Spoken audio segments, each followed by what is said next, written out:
Hello दोस्तों, मैं लवकुश जायसवाल। कैसे हैं आप सभी? उम्मीद करते हैं शानदार ज़बरदस्त होंगे। आज हम लोग बहुत इंपॉर्टेंट टॉपिक पे बात करने जा रहे हैं। हम लोग देख रहे होंगे पिछले कुछ दिनों से भारतीय राष्ट्रीय आंदोलन के बारे में पढ़ रहे हैं। हम लोग उस क्रम में तीसरे चरण की बात कर रहे हैं, जिसे हम गांधी युग के नाम से भी जानते हैं।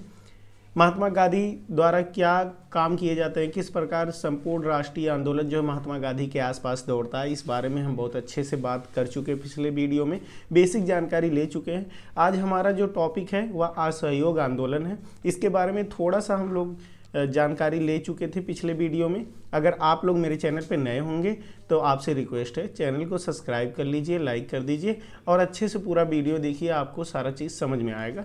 और हाँ, पिछला वीडियो जरूर देखिए, क्योंकि इतिहास जो है याद और रटने की चीज़ नहीं है, बल्कि उसे कहानी की तरह क्रम वाइज जब आप पढ़ोगे तो आपको अच्छे से याद हो जाएगा। चलिए हम बात करते हैं अपने टॉपिक पर। आप स्क्रीन पे देख पा रहे होंगे असहयोग आंदोलन। आज हमारा यही टॉपिक होगा और दूसरा होगा चौरी चौरा कांड। किस कारण से फिर असहयोग आंदोलन स्थगित करते हैं, तो इसके बारे में थोड़ा सा जान लेते हैं कि पिछले वीडियो में हम लोगों ने पढ़ा था कि 1 अगस्त 1920 को तिलक जी का निधन हो जाता है। असहयोग आंदोलन को आप देख रहे होंगे, निधन हो जाता है। निधन होने मतलब निधन पर ही शोक सभा और असहयोग आंदोलन की घोषणा कर दी जाती है। और आप देखेंगे कि कांग्रेस का विशेष अधिवेशन बुलाया जाता है। असहयोग आंदोलन की घोषणा हो जाती है, लेकिन अब उसमें कांग्रेस का जो है प्रस्ताव लाया जाएगा, तो विशेष अधिवेशन बुलाया जाता है। इस अधिवेशन में जो है तिलक स्वराज फंड की स्थापना होती है और असहयोग आंदोलन को स्वीकार कर लिया जाता है। ठीक है, यहाँ तक हम लोग पढ़े थे। कुछ लोग जैसे मोहम्मद अली जिन्ना, मदन मोहन मालवीय, CR दास और लाला लाजपत राय ये असहयोग आंदोलन को देखेंगे तो विरोध कर रहे थे। लेकिन हमने बताया था कि मोहम्मद अली जिन्ना को छोड़ के मदन मोहन मालवीय, CR दास और लाला लाजपत राय ये सब क्या होते हैं कि असहयोग आंदोलन को जो बहिष्कार कर रहे थे या उसका विरोध कर रहे थे, तो फिर इनके पक्ष में बात करने लगते हैं। और हम लोग इस क्रम में आज बात करेंगे कांग्रेस का नागपुर अधिवेशन 1920। ठीक है, तो असहयोग आंदोलन को आप स्क्रीन पे देख पा रहे होंगे, गांधी जी हैं और अन्य लोग हैं। चलिए बात करते हैं अपने टॉपिक पर। आज हमारा टॉपिक है, देखिए यहाँ तक तो बात कर लिए थे। हाँ, उस समय कुछ असहयोग आंदोलन के दौरान कुछ कांग्रेस को छोड़ दिया था, कांग्रेसियों ने। तो उनमें से जो नाम थे वो जिन्ना का था, मैंने आपको बताया। एनी बेसेंट थे, नारायण चंद वर्कर थे और बिपिन चंद्र पाल जी थे। इन्होंने कांग्रेस छोड़ दी। आपसे पूछा जाएगा असहयोग आंदोलन के दौरान कांग्रेस को किन नेताओं ने छोड़ दिया, तो ये 4 नाम याद रखे रहिएगा। आगे बात करते हैं कांग्रेस का नागपुर अधिवेशन 1920। इसकी अध्यक्षता जो है बी राघवाचार्य द्वारा किया जाता है। बी राघवाचार्य आप देख रहे होंगे किया जाता है। इसकी विशेषता क्या होती है? विशेषता यह होती है कि असहयोग से संबंधित एक प्रस्ताव रखा जाता है। और यह प्रस्ताव आप देखेंगे जो विरोध कर रहे थे ना असहयोग आंदोलन का, उन्हीं के बीच में से एक लोगों द्वारा लाया जाता है, जिसमें CR दास शामिल थे विरोध में। तो CR दास द्वारा देखिएगा ये बाद में सहमत हो जाते हैं असहयोग आंदोलन चलाने के लिए, और इन्हीं के द्वारा असहयोग से संबंधित एक प्रस्ताव कांग्रेस के नागपुर अधिवेशन में रखा जाता है। प्रस्ताव में प्रावधान क्या होता है? देखिए, कोई प्रस्ताव आएगा तो उसमें कुछ प्रावधान होंगे। तो प्रावधान यह था कि अगर हम असहयोग करते हैं, असहयोग का बेसिकली मतलब आप जानिए कि बहिष्कार, तो फिर हमें क्या क्या काम करना चाहिए, प्रस्ताव में उस बारे में बात किया गया था। तो यहाँ देखिए बहिष्कार जो इसमें प्रावधान थे, तो बहिष्कार की बात कही गई। तो बहिष्कार में आप देखेंगे सरकारी स्कूलों और कॉलेजों का बहिष्कार किया गया, अर्थात अंग्रेजों द्वारा स्थापित जो सिस्टम है, हम इससे संबंधित सारे संस्थाओं का बहिष्कार करेंगे। उनमें सरकारी स्कूल और कॉलेज शामिल थे, सरकारी दफ्तर शामिल थे, सरकारी न्यायालय शामिल थे। अभी बात हुआ कि अगर हम सरकारी स्कूल और कॉलेज का बहिष्कार करेंगे तो फिर बच्चे जाएंगे कहाँ? उनके लिए भी तो शिक्षा का, अब इधर स्कूल से हटा देंगे तो बच्चे पढ़ेंगे कहाँ? तो आप बाद में देखेंगे इस सरकारी स्कूल और कॉलेज का बहिष्कार करके राष्ट्रीय शिक्षण संस्थानों की स्थापना की जाएगी। अभी हम आगे बात करते हैं। सरकारी दफ्तर को बंद कर, मतलब सरकारी दफ्तरों में जो कर्मचारी वगैरह होते थे वो जाना बंद कर देंगे, सिस्टम हैंग हो जाएगा। फिर आप देखेंगे सरकारी न्यायालय, जो सरकारी न्यायालय होता था, हम अपना वाद विवाद लेकिन सरकारी न्यायालय में जाते थे, तो इसमें भी असहयोग वाली बात अर्थात इसका बहिष्कार करने की बात हुई। इसी प्रस्ताव में यह प्रावधान था कि सरकारी न्यायालय का जब बहिष्कार करेंगे तो बात यह होगा कि फिर हम न्याय के लिए कहाँ जाएंगे। तो इसके लिए क्या हुआ, पंचायत का गठन किया गया। गांव स्तर पर, ग्राम स्तर पर पंचायत बनाए गए। उन पंचायतों के माध्यम से हम अपने वाद विवाद को हल करने की बात करें। सरकारी उपाधियों का आप देखेंगे कि जो सरकारी उपाधि है उसका भी बहिष्कार कर दिया गया, तो कुछ लोगों ने छोड़ा। जैसे गांधी जी ने बोअर जूलू इनकी उपाधि थी, तो बोअर और जूलू और कैसर हिंद की उपाधि को वापस कर देते हैं। वहीं आप देखेंगे जमुनालाल बजाज जो हैं, यहाँ आपको दिख नहीं रहा होगा मेरे ख्याल से, मैं बोल रहा हूँ, जमुनालाल बजाज जी थे, जिन्हें गांधी जी के मानस पुत्र के नाम से जाना भी जाता था। इन्होंने अपनी राय बहादुर की उपाधि को त्याग दिया। इनको राय बहादुर की उपाधि प्राप्त थी, इन्होंने भी आप देखेंगे कि इस उपाधि का त्याग कर दिया।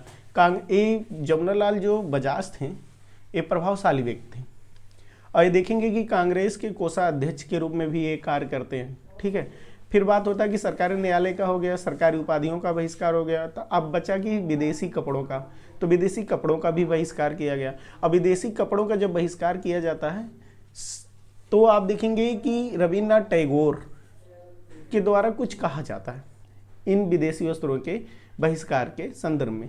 तो रविन्द्रनाथ टैगोर जी कहते हैं कि ये निष्ठुर बर्बादी था।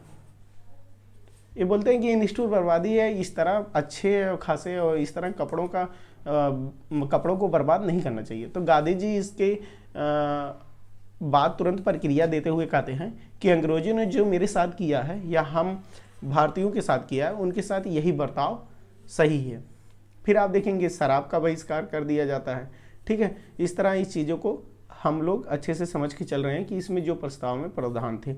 अब बात हम करेंगे तो फिर सब सारी चीज़ों का जो बहिष्कार किया जा रहा है, चाहे स्कूल हो, दफ्तर हो, न्यायालय हो, उपाधियाँ हो, वस्त्र हो या शराब हो, तो हम फिर इसके बदले में क्या अपनाएंगे। जैसे मान लीजिए अगर हमने साबुन का बहिष्कार कर दिया तो फिर हमको साबुन लगाने की चाहिए कि बिना साबुन के नहाओगे। तो साबुन का बहिष्कार करने का मतलब है कि उसके स्थान पे हम कोई दूसरा साबुन लेंगे, और वह साबुन कैसा होगा, देसी होगा। तो इसी प्रकार से हम सरकारी सिस्टम का बहिष्कार करेंगे तो हम देसी सिस्टम लाने का प्रयास करेंगे, यही होता है। आगे देखते हैं, सरकारी बहिष्कार में जैसे स्कूल और कॉलेज का बहिष्कार शामिल था। तो आप देखेंगे कि जब स्कूल और कॉलेज के बहिष्कार की बात होती है तो लोगों द्वारा यह बात कहा जाता है कि अगर हम स्कूल और कॉलेज का बहिष्कार कर देते हैं तो हमारे बच्चे ऐसे में कहाँ पढ़ाई करेंगे, उनका जो शिक्षा है वो प्रभावित होगा। तब वहाँ पर CR दास जी ने मतलब एक बात कही, उन्होंने कहा कि शिक्षा इंतजार कर सकती है। यहाँ देखिए, शिक्षा इंतजार कर सकती है पर स्वराज नहीं। CR दास द्वारा यह बात कही जाती है कि यहाँ पर शिक्षा की इंतजार कर सकती है पर स्वराज नहीं। इनका कहने का मतलब था कि अगर आज़ादी में हमें आज़ाद भारत को कराना है या स्वराज की बात करनी है तो हमको शिक्षा को थोड़ा समय के लिए होल्ड कर दें, क्योंकि हम शिक्षा भी बाद में ग्रहण कर सकते हैं, लेकिन आज़ादी बार बार ऐसा मौका नहीं मिलेगा।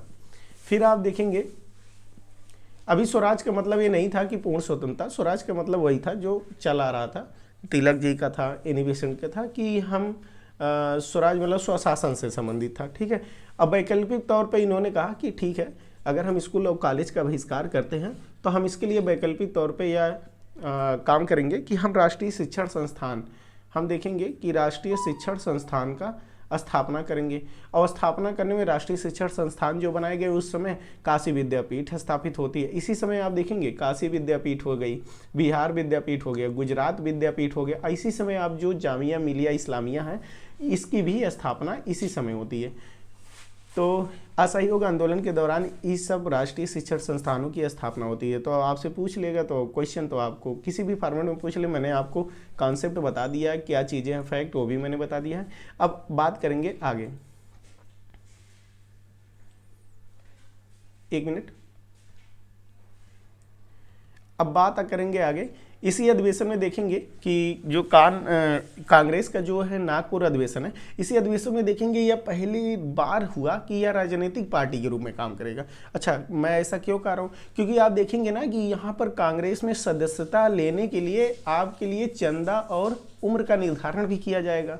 अच्छा, वो उम्र क्या होगा, उन्होंने कांग्रेस के द्वारा यह कहा जाता है कि अगर यदि आपका उम्र 21 वर्ष है और आपके पास 4 आना चंदा देने का जो है पैसा है, हैसियत है एक प्रकार से कि आप अगर 4 आना चंदा दे सकते हो और आपकी उम्र 21 साल है तो आप कांग्रेस के सदस्य बन सकते हो। यहाँ आप देख रहे हो ना, कांग्रेस के सदस्य बन सकते हो। तो एक प्रकार से आज भी देखिए ना, चाहे नरेंद्र मोदी जी का हो, भाजपा वाले हों या सपा वाले हों, सबको चंदा मिलता है, ठीक है। जब सबको चंदा मिलता है तो राजनीतिक पार्टियों को चंदा मिलता ही है। तो उसी प्रकार से उस समय चंदा लेने का काम किया गया, अर्थात यह पहली बार राजनीतिक पार्टी बनी। दूसरी और बातें अगर करें इंपॉर्टेंट में, तो पहली बार रियासतों के प्रति अपनी नीति की घोषणा करता है कांग्रेस। यही है कि नागपुर अधिवेशन 1920 में देखेंगे, यह पहली बार जो है रियासतों के प्रति अपने नीति की घोषणा करता है। आप यहीं पर एक बात और देखिएगा, एक मिनट मैं कलर थोड़ा बदल लेता हूं।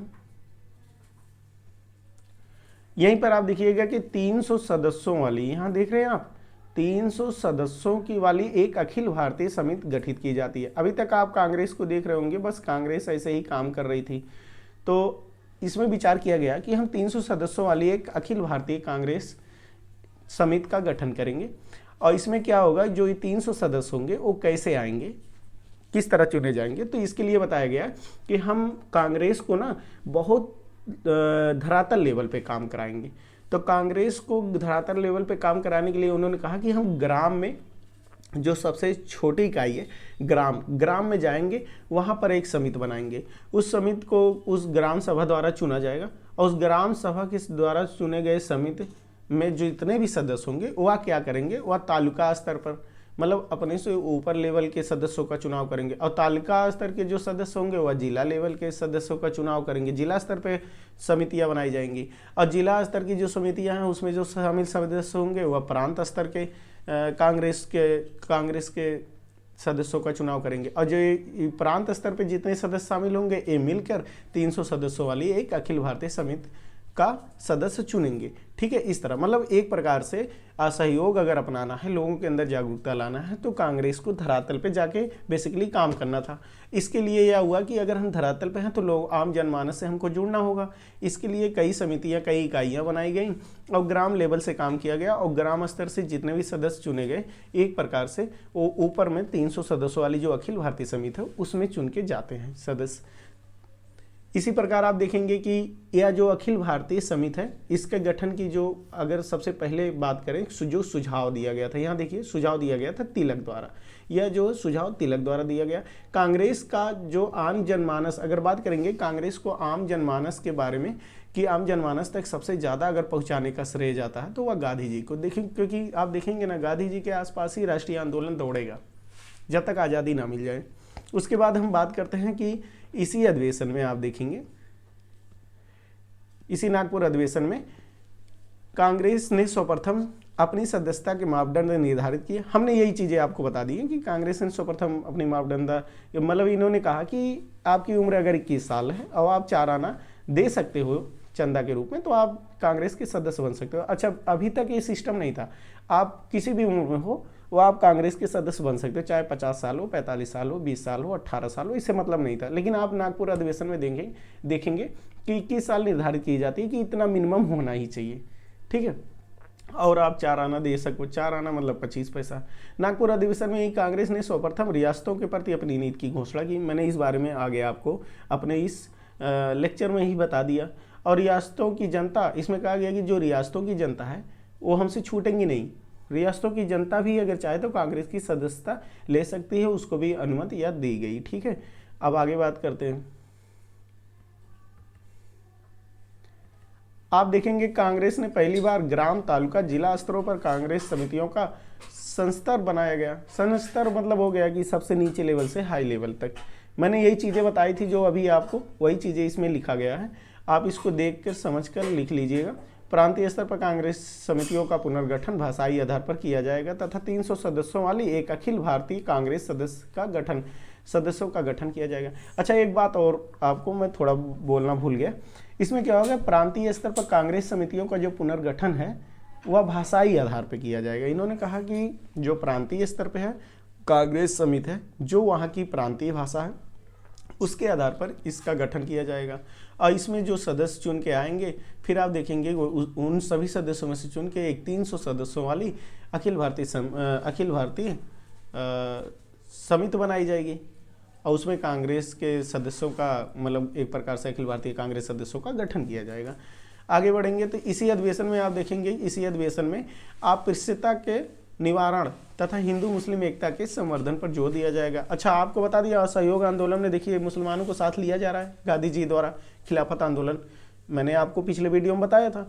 तो इससे क्या किया गया कि यह दिखाया गया कि हम हिंदू मुसलमान एक होकर लड़ेंगे और अंग्रेज को भगा देंगे। तो बेसिकली क्या है, हिंदू मुसलमान एकता आप देख सकते हो, एक मिनट, हिंदू मुसलमान एकता की बात यहाँ की जा रही है कि उसके संवर्धन पर जोर दिया जाएगा तथा अस्पृश्यता की जो भावना है उसके निवारण पर भी काम किया जाएगा। यहाँ देखेंगे कि सी आर दास द्वारा रखे गए, जो सी आर दास द्वारा इतना प्रस्ताव रखा जाता है जिसमें ये सारी बातें होती हैं, ठीक है। सी आर दास द्वारा रखे गए इस प्रस्ताव के संबंध में गांधी जी जो थे उन्होंने एक टिप्पणी की। गांधी जी कहते हैं कि यदि इस प्रस्ताव पर अमल किया गया तो 1 वर्ष के अंदर ही आपको स्वराज प्राप्त कर दिया जाएगा। तो सी आर दास द्वारा जो प्रस्ताव रखा जाता है इसमें आप देखेंगे गांधी जी इससे बहुत प्रभावित होते और बड़ा खुश हो जाते हैं। उनका ये मानना था कि यदि इस प्रस्ताव पर अमल कर लिया जाए तो 1 वर्ष के अंदर स्वराज प्राप्त कर लिया जाएगा। अच्छा, गांधी जी जब प्रभावशाली व्यक्ति थे, उनके द्वारा जब ये बातें कही गई तो आम जनमानस के अंदर उत्साह आ गया। अब उनका मतलब ये था कि बस हम आज़ाद होने ही वाले हैं या हमें स्वशासन प्राप्त होने वाला है। तो इस प्रकार आप देखेंगे अभी स्वराज का जो मतलब था 1920 तक वह स्वशासन से संबंधित था। अभी जैसे ही 1920 के बाद हम 21 में पढ़ने जाएंगे या अब इसी के बाद हम 21 पढ़ेंगे तो यहाँ स्वराज का मतलब पूर्ण स्वराज से हो जाएगा। और गांधी जी द्वारा जब इस बात को कह दिया जाता है कि हम 1 साल में अगर इस पे अमल कर लेते हैं 1 साल में आज़ादी मिल जाती है, तो पूरा जनमानस जो है जोश से भर उठता, झूम उठता, वो सोचता है कि अगले साल मुझे आज़ादी मिल जाएगी। सपने हसीन दिखाए गए गांधी जी द्वारा भी। तो ऐसे में क्या होता है कि हम आगे चलते हैं, 1 मिनट, यहां देखिए। अब हम बात करेंगे तो ये तो 1920 के नागपुर अधिवेशन की बात हो गई। अब हम बात करेंगे 1921 के अहमदाबाद में कांग्रेस का अधिवेशन।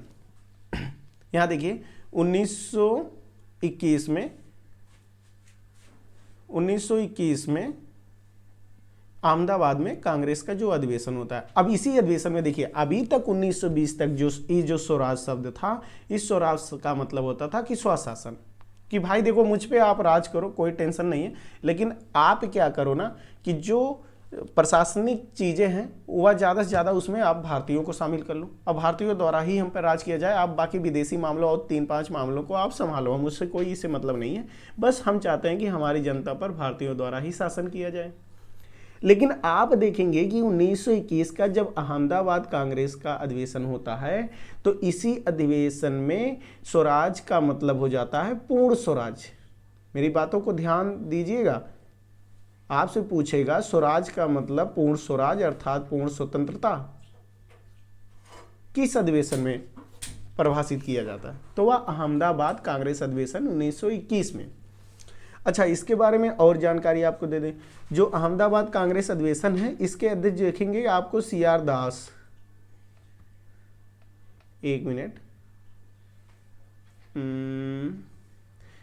इसके जो अध्यक्ष चुने जाएंगे वो आप देखेंगे सी आर दास जी चुने जाएंगे। यही सी आर दास जो नागपुर अधिवेशन में प्रस्ताव ला रहे थे और प्रस्ताव में प्रावधान थे, उस प्रावधान को हमने देखा। अब देखेंगे कि 1920 में अहमदाबाद के कांग्रेस अधिवेशन में सी आर दास को अध्यक्ष चुना जाएगा। लेकिन क्या होता है कि ये जेल में थे,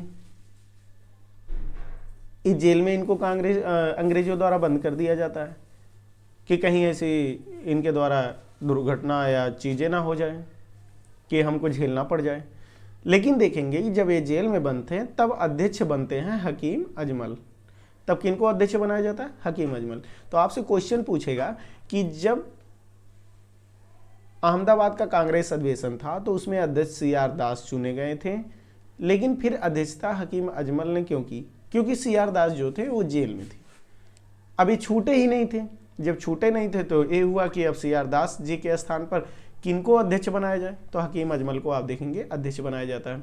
और इसी अधिवेशन में अहमदाबाद के हसरत मोहानी ने स्वराज शब्द का मतलब पूर्ण स्वराज कह दिया।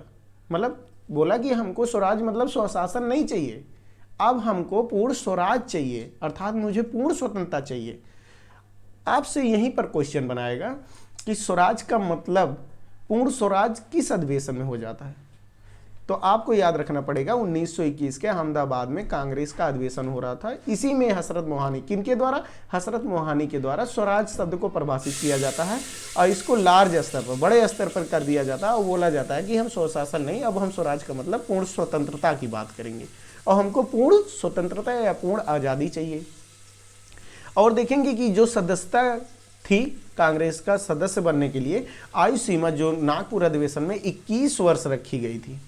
आयु सीमा आप देखेंगे कांग्रेस के सदस्य की आयु सीमा जो है 21 वर्ष रखी गई थी, अब उसको घटाकर 18 वर्ष कर दी जाती है। यहाँ आप देख पा रहे होंगे स्क्रीन पर, सदस्य की आयु सीमा 21 वर्ष से घट के 18 वर्ष कर दी जाती है। दोस्तों उम्मीद करता हूँ आपको चीज़ें अच्छे से समझ आ रही होगी। अगर हमारे चैनल पर नए हो सब्सक्राइब कर दीजिए। देखिए इससे मेरा भी हौसला बढ़ता है, आप लोगों को भी अच्छा चीज़ देंगे, ठीक है, अच्छा कंटेंट मिलेगा। चलिए आगे बढ़ते हैं। यहाँ देख लीजिए आप, इनको मैंने तस्वीरें लगा दी थी और लगाया इसलिए था कि चीज़ों को अच्छे से याद किया जा सके। CR दास को देखें, नहीं देखें तो यहाँ देख लीजिए, ठीक है। CR दास जी का चित्र है और फोटो है, आप CR दास जी को देख सकते हैं, ठीक है। मैंने इसीलिए इसको लगा दिया था। तो इनको देश बंधु के नाम से भी जाना जाता था। इनका नाम था, पूरा नाम अगर बात करें तो चित्तरंजन दास था। इन्हीं को हम शॉर्ट फॉर्म में CR दास कह रहे हैं। इन्हीं के द्वारा प्रस्ताव देखेंगे नागपुर अधिवेशन में लाया गया था, फिर इनको अध्यक्ष चुना जाता है अहमदाबाद कांग्रेस अधिवेशन 1921 में। लेकिन ये जेल में बंद थे तो इनके स्थान पे आपको देखेंगे कि इनके स्थान पे आप बेसिकली देखेंगे चुन लिया जाता है हकीम अजमल को, ठीक है। अब हम लोग आगे बात करते हैं। अब हम इस अधिवेशन के बारे में विस्तार से पढ़ेंगे, इस अधिवेशन में क्या क्या चीजें थीं। तो कांग्रेस का जो 1921 का अधिवेशन है इसके बारे में हम पढ़ेंगे। इस अधिवेशन में जो अध्यक्ष है, हम देखो बता दिए ये सारी चीजें ही लिखी गई हैं। CR दास चुने गए थे किंतु जेल में होने के कारण इनको अधिवेशन की अध्यक्षता हकीम अजमल को दे दी गई। आप देखेंगे इसी अधिवेशन में हसरत मोहानी ने प्रस्ताव रखा और स्वराज को पूर्ण स्वतंत्रता के रूप में परिभाषित भी कर दिया। इस प्रस्ताव को रखने की आवश्यकता इसलिए पड़ी क्योंकि जब नागपुर अधिवेशन में CR दास ने असहयोग से संबंधित प्रस्ताव को रखा तो गांधी जी ने कहा कि यदि इस प्रस्ताव पर अमल कर लिया जाए तो 1 वर्ष के अंदर एक वर्ष के भीतर ही आप देखेंगे स्वराज, हमको स्वराज मिल जाएगा, ठीक है। किंतु गांधी जी ने स्वराज शब्द के अर्थ को स्पष्ट नहीं किया था। लेकिन गांधी जी ने क्या कहा था कि स्वराज मिल जाएगा, लेकिन इन्होंने स्पष्ट नहीं किया था कि स्वराज का मतलब क्या है। जब इनसे पूछा गया स्वराज का मतलब क्या है तो ये मतलब नहीं बताए, बस बोलें कि स्वराज। लेकिन आप देखेंगे अहमदाबाद अधिवेशन में आके तो हसरत मोहानी जी द्वारा इसको परिभाषित कर दिया जाता है।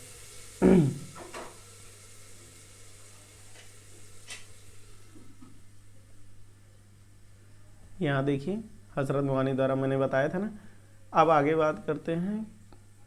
अब यहाँ से हम अपनी जो चर्चा शुरू करेंगे इससे आगे की करेंगे।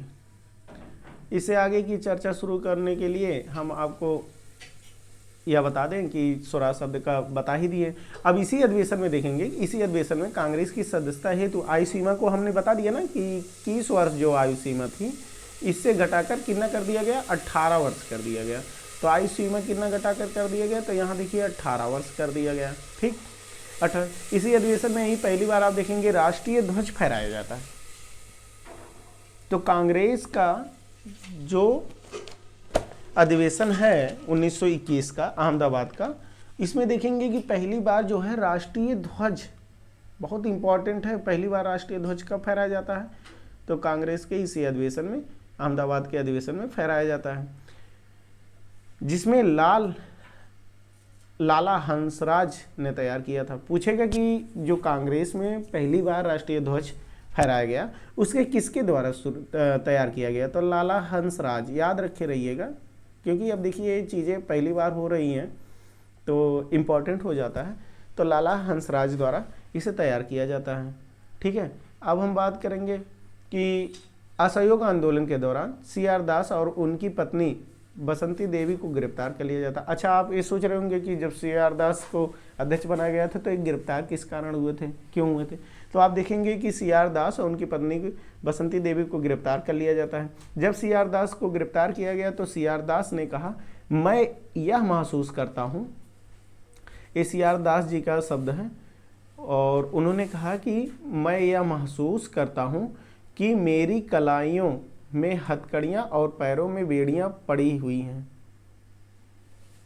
क्योंकि इनको हथकड़ी और बेड़ियाँ पहना दी जाती है लोहे की। तो इन्होंने कहा कि मैं यह महसूस करता हूँ कि मेरी कलाइयों में हथकड़ियाँ और पैरों में बेड़ियाँ पड़ी हुई हैं, लेकिन इससे कोई फर्क नहीं पड़ता क्योंकि ये पूरा देश एक लंबा चौड़ा कारागार है। इन्होंने बताया कि आप बेड़ियाँ डालो या हथकड़ियाँ लगाओ, मुझे इससे तनिक भी फर्क नहीं पड़ता, क्योंकि यह जो पूरा भारत देश है यह पूरा कारागार है, लंबा चौड़ा कारागार है। ठीक है, एक किसका स्टेटमेंट है आपसे पूछ लिया जाएगा, तो इस बारे में आप जानकारी रखे रहिएगा। फिर आगे बात करते हैं। देखिए, आपसे हकीम अजमल की बात कर रहे थे ना, तो अजमल जी जो थे, हकीम अजमल जी, उनका तस्वीर मैंने यहाँ पर आपको लगा दिया, जो CR दास के स्थान पर कांग्रेस के 1921 के अहमदाबाद अधिवेशन की अध्यक्षता कर रहे थे। ठीक है, अब हम बात करते हैं, थोड़ा आगे चलते हैं। अब इस आंदोलन के जो थे दो पक्ष थे। किसके, कौन से आंदोलन? असहयोग आंदोलन। असहयोग आंदोलन के कितने पक्ष थे? तो असहयोग आंदोलन के दो पक्ष थे, एक नकारात्मक पक्ष था, एक सकारात्मक पक्ष था। तो हम जान लेते हैं क्या करना है या क्या नहीं करना है। अगर कोई आंदोलन है, आप उसके कॉन्सेप्ट को समझेंगे तो उस आंदोलन में क्या करना होता है और क्या नहीं करना होता और क्यों करना होता है, ये इंपॉर्टेंट होता है। तो हम इस आंदोलन के बारे में भी यही समझ लेते हैं। जो नकारात्मक पक्ष है, अर्थात क्या नहीं करना है, तो वह क्या नहीं करने में है, सरकारी स्कूल और कॉलेजों में नहीं जाना है। मैंने ये बताया, न्यायालयों में नहीं जाना है। अच्छा, सरकारी स्कूल कॉलेजों में नहीं जाना है, तो फिर क्या करना है? तो क्या करना है कि हम राष्ट्रीय शिक्षण संस्थानों की स्थापना करेंगे, उसमें हमको जाना है। जैसे काशी विद्यापीठ देखें, गुजरात विद्यापीठ देखें, बिहार विद्यापीठ देखें, जामिया इस्लामिया देखें, आप इनकी स्थापना हो जाती है। न्यायालयों में नहीं जाना है हमको, ये है नकारात्मक पक्ष है। लेकिन आप वहीं देखेंगे सकारात्मक पक्ष की, न्यायालयों में नहीं जाएंगे तो फिर कहाँ जाएंगे? पंचायतों का गठन करेंगे और पंचायत के माध्यम से हम अपने न्याय को मांगेंगे। ठीक है, फिर देखेंगे असहयोग के अंतर्गत शिक्षण संस्थाओं का बहिष्कार शामिल था, और शिक्षण संस्थाओं के बहिष्कार पर उठाए गए प्रश्नों का उत्तर देते हुए हमने ये चीज़ें आपको पीछे बता दी थी कि CR दास ने कहा कि शिक्षा इंतजार कर सकती है पर स्वराज नहीं इंतजार करेगी। ठीक है, मैंने इस चीज़ों को आपको बता दिया। फिर आप देखेंगे कि इस प्रस्ताव में विकल्प के रूप में राष्ट्रीय शिक्षण संस्थानों की स्थापना शामिल की गई। असहयोग आंदोलन के दौरान इनके राष्ट्रीय शिक्षण संस्थान स्थापित किए गए, जैसे काशी विद्यापीठ, गुजरात विद्यापीठ और बिहार। इसके बारे में मैंने अभी को आपको बता दिया। अब हम बात करेंगे इससे आगे की।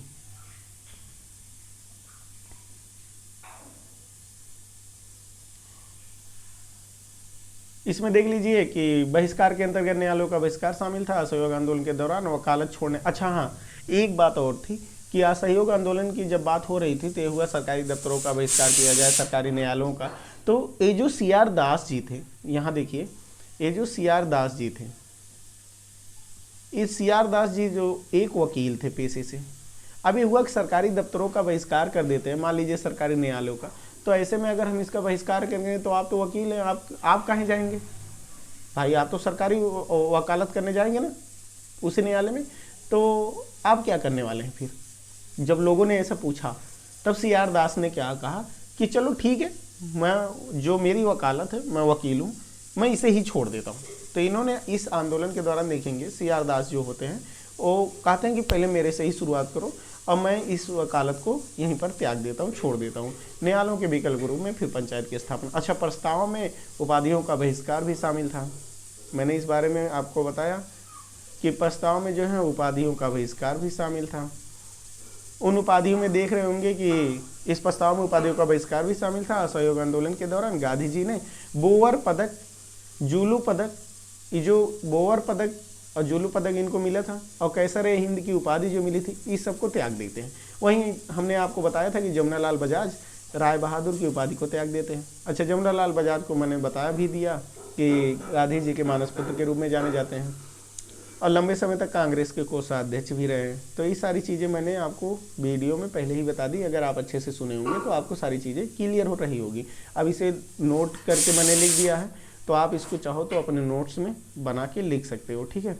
अब बात हम करेंगे बहिष्कार के अंतर्गत विदेशी उत्पादों का बहिष्कार भी शामिल था। बेसिकली क्या था कि अगर आपको याद हो, जो हमारे द्वारा स्वदेशी आंदोलन चलाया जा रहा था, जब बंगाल विभाजन की बात हो, तो जो सेम प्रोसेस था स्वदेशी आंदोलन में, उसी का सही अगर स्वरूप देखा जाए तो इसका भी स्वरूप ऐसे ही था। वहाँ पर भी हम बहिष्कार कर रहे थे, यहाँ पर भी चीज़ बहिष्कार कर रहे हैं। वहाँ पर भी हम देखेंगे राष्ट्रीय स्तर पर शिक्षण संस्थान की स्थापना की जाएगी, यहाँ पर भी हम देखेंगे यही चीज़ें की जाएंगी, ठीक है। तो ये चीज़ें बहिष्कार के अंतर्गत क्या है कि हमने ये सब सारी चीज़ों को शामिल किया। अब आगे हम जो बात करेंगे तो देख लें, क्योंकि वही चीज़ें लिखी गई हैं, आप समझ जाइएगा। आपको लिखना हो तो वीडियो रोक के आप लिख सकते हैं। इस आंदोलन के दौरान स्थान स्थान पर विदेशी वस्त्रों की होली जलाई जाती है। यही आंदोलन है कि आप देखेंगे जगह जगह पर विदेशी वस्त्रों की होली जलाई जाएगी। होली जलाई जाने लगी। इस पर रविन्द्रनाथ टैगोर ने कहा कि इसमें रविन्द्रनाथ टैगोर, मैंने आपको बता दिया कि रविन्द्रनाथ टैगोर ने क्या कहा था। रविन्द्रनाथ टैगोर ने कहा था कि विदेशी वस्त्रों की इस प्रकार से जलाए जाने पर उन्होंने कहा कि यह एक प्रकार से निष्ठुर बर्बादी है। तो इसके जवाब में गांधी जी कहते हैं कि अंग्रेजों ने हमारे साथ जो व्यवहार किया है तो यही उनके साथ सही व्यवहार है, ठीक है। अब बात आगे करते हैं। आगे बात करेंगे तो यहाँ हम आप देखेंगे असहयोग के प्रस्ताव में निम्नलिखित चीज़ें भी शामिल थी। अच्छा, असहयोग के प्रस्ताव में निम्नलिखित चीज़ें शामिल थे, जैसे मैंने शुरू में बता दिया कि पूर्ण शराबबंदी और नशीली वस्तुओं की दुकानों के सामने धरना देना। अच्छा, हम अगर चीज़ों को, विदेशी चीज़ों को हटाएंगे तो उसके स्थान पर हम देखेंगे अपने उद्योग अर्थात चरखा, खादी मतलब कपड़े से संबंधित, और विदेशी चीज़ों का बहिष्कार करके स्वदेशी चीज़ों का प्रचार भी करेंगे। हिंदू मुस्लिम एकता की बात की गई है, उसके बढ़ावा अर्थात संवर्धन की बात कही गई, क्योंकि आप देखेंगे कि हिंदू मुस्लिम मिल के ही ऐसा काम कर रहे हैं कि ये चीज़ें की जाए। नागपुर अधिवेशन में ही आप देखेंगे ग्राम तालुका, जिला स्तर, प्रांतीय स्तर पर कांग्रेस समितियों का एक संस्था बनाया गया, 300 सदस्य, इस सारी चीज़ें हो चुकी थी। अब हम जो हमारा मेन टॉपिक है, अब हम बात करेंगे चौरी चौरा, क्योंकि यह एक ऐसा पार्ट है, इसी के बाद देखेंगे असहयोग आंदोलन जो इतने बड़े स्तर पर चलाया जा रहा है वो ख़त्म हो जाएगा, ठीक है। यहाँ हम आपको याद देंगे। और हाल ही में आप देखेंगे चौरी चौरा घटना के 100 साल पूरे हो गए। इम्पॉर्टेंट भी है, आपको क्वेश्चन बना के पूछेगा, ये बहुत महत्वपूर्ण घटना है। यहाँ देखिए आपको भीड़ दिख रही होगी। 4 फरवरी 1922 को, 21 तक तो आप देख ही रहे हैं, सारी कहानी मैंने आपको बता दी। अब देखेंगे 4 फरवरी 1922 को गुस्साई भीड़ ने गोरखपुर में चौरी चौरा पुलिस थाने में आग लगा दी। अब पूछेगा चौरी चौरा नामक स्थान कहाँ पर है, तो गोरखपुर में है। उसमें देखेंगे गुस्साई भीड़ ने आग लगा दी, ठीक है। फिर आप देखेंगे 12 फरवरी 1922 को, 4 के बाद 12 फरवरी 1922 को महात्मा गांधी ने इस घटना के चलते असहयोग आंदोलन को वापस ले लिया। अब यहीं पर मैटर फंस जाता है। मैटर फंस ही जाता है कि जो गांधी अभी तक एक कह रहे थे कि हम भाई साहब आपको अगर CR दास के द्वारा जो प्रस्ताव लाया गया आप इस पे अमल करते हो, हम 1 साल में आपको स्वराज दे देंगे या दिलवा देंगे। तो फिर गांधी ने 1922 में आकर इस आंदोलन को वापस क्यों लिया, इस बात को लेके बहुत ज़्यादा घमासान हो जाता है। चलिए इस बारे में फिर बात कर लेते हैं। यहाँ देखिए आप, चौरी चौरा कांड मैंने अभी आपको तस्वीरें दिखा दी हैं।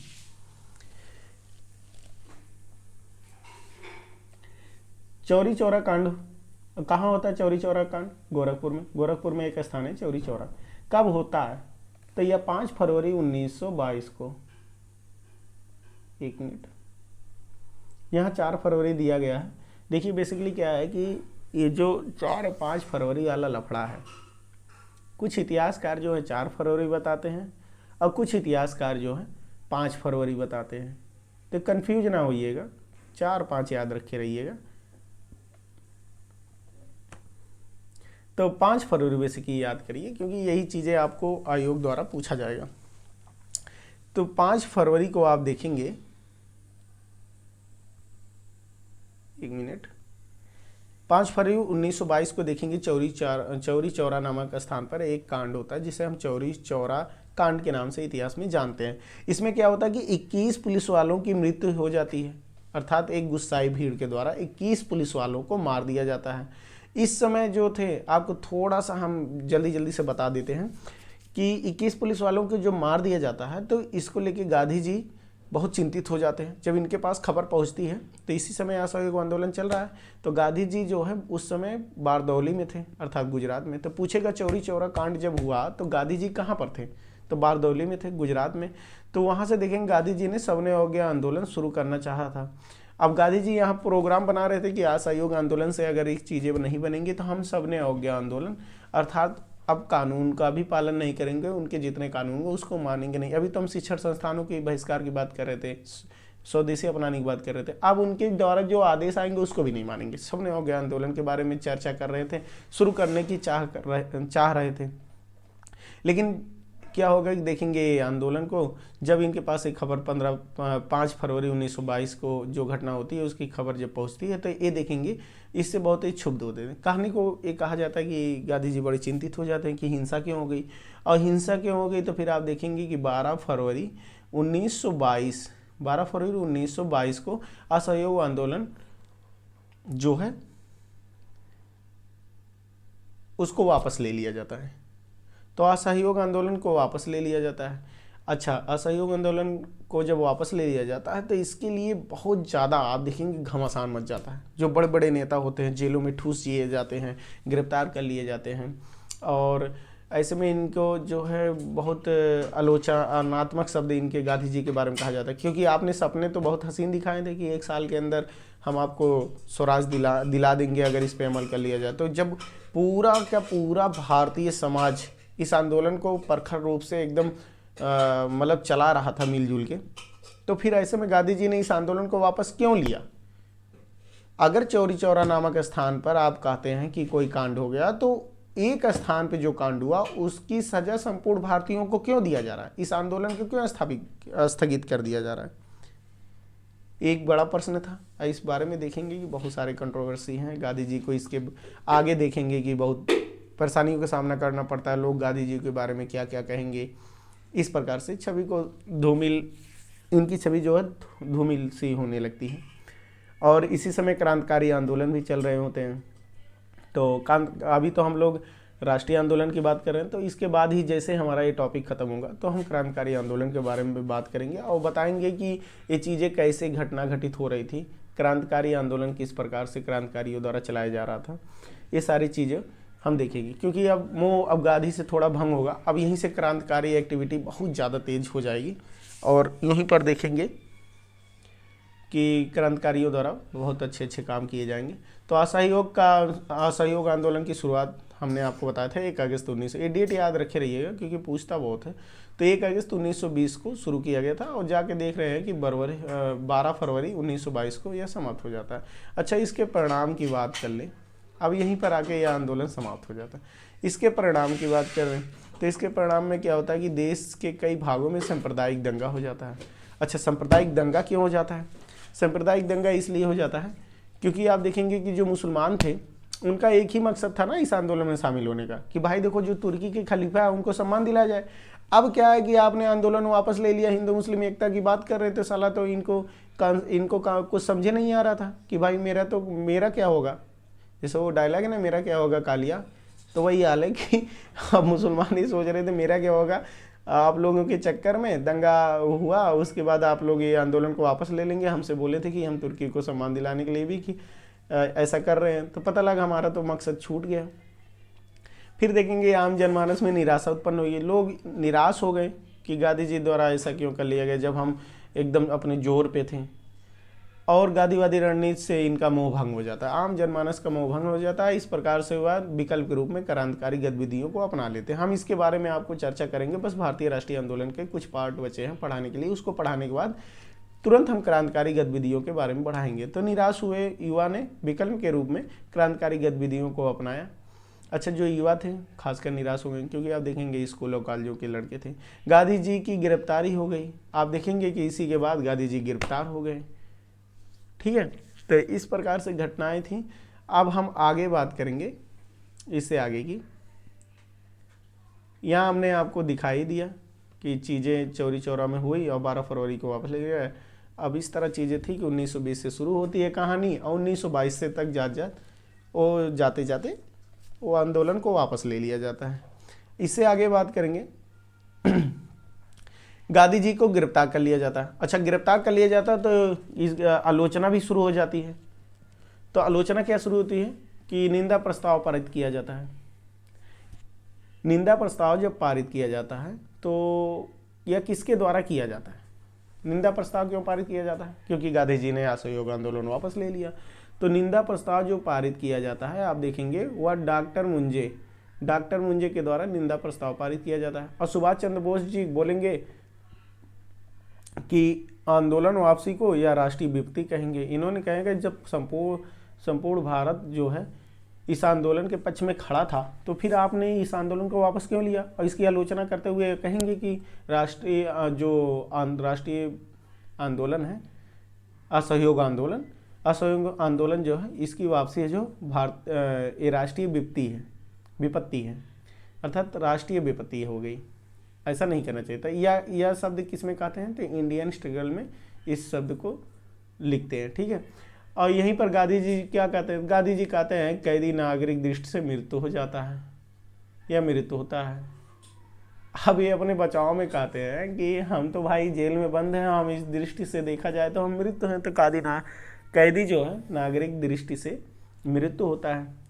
फिर देखेंगे कि दिल्ली में अखिल भारतीय कांग्रेस महासमिति की बैठक में हमने आपको बता दिया मुंजे द्वारा निंदा प्रस्ताव लाया जाता है। तो गांधी के विरुद्ध देखिए गांधी के विरुद्ध निंदा प्रस्ताव किसके द्वारा लाया जाता है? तो आप देखेंगे यह जो है डॉक्टर मुंजे के द्वारा। याद रखे रहिएगा कि डॉक्टर मुंजे द्वारा गांधी के खिलाफ जो है इनके विरुद्ध जो है निंदा प्रस्ताव प्रस्तुत किया जाता है। किसमें? दिल्ली में अखिल भारतीय कांग्रेस महासमिति में।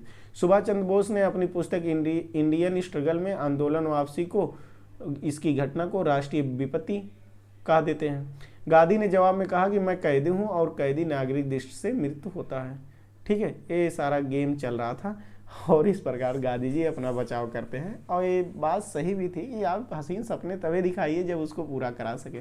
लेकिन फिर देखेंगे कि यहाँ से जो युवा बड़े स्तर पर शामिल होते हैं वो कांग्रेस अभी यहाँ से इनका मोहभंग हो जाता है गांधी से। अब वो चले जाते हैं क्रांतिकारी गतिविधियों की तरफ कि इनके बस की बात नहीं है, जब मन कहे तब वापस ले लेते हैं, जब मन के तब हमको जोश दिला के हमको लठ खिला के अपना गायब हो जाते हैं, हम अपना जेल में चले जाते हैं, वहाँ सुरक्षित होते हैं। और हम इनकी ऐसी भावना लोगों में आ रही थी।